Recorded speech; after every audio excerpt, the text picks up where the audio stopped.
છું એન્કર અર્પિતા પટેલ। હવે જોઈએ અગત્યના સમાચાર। દર્શક મિત્રો, અત્યાર સુધી આપણે જોયું છે અને જાણ્યું પણ છે અને સમાચારોમાં પણ જોવા મળતું હોય છે કે અમુક નબીરાઓ યુવકો પૂરપાટ ઝડપે કાર ચલાવીને અકસ્માત સર્જતા હોય છે અથવા તો કોઈને ઠોકર મારીને ત્યાંથી ફરાર થઈ જતા હોય છે। પરંતુ વડોદરામાં એક એવી ઘટના સામે આવી છે કે યુવતી પૂરપાટ ઝડપે થાર ગાડી ચલાવીને આવી રહી હતી અને આગળ ઉભેલા NN ન્યૂઝના એડિટરની બાઇકને ઠોકર મારી અને એડિટરને નાની મોટી ઇજાઓ પણ થવા પામી હતી અને બાઇકને ઠોકર મારી થાર ગાડી પૂરપાટ ઝડપે ચલાવીને ત્યાંથી ફરાર થઈ ગઈ હતી।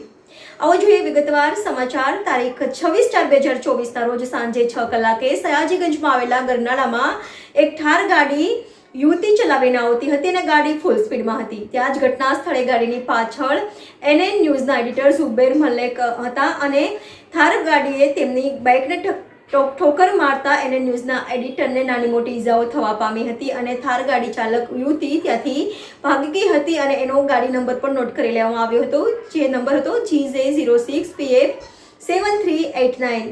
સયાજીગંજ પોલીસ સ્ટેશનમાં કમ્પ્લેન્ટ પણ દાખલ કરવામાં આવી છે। NN news Vadodara. દર્શક મિત્રો, તમારી આસપાસ બની રહેલી અવનવી ઘટનાઓ વિશે જાણવા માટે NN ન્યૂઝને લાઇક કરો, શેર કરો, સબસ્ક્રાઇબ કરો અને બેલ આઇકન પ્રેસ કરો, જેથી આપને નોટિફિકેશન્સ મળતી રહે।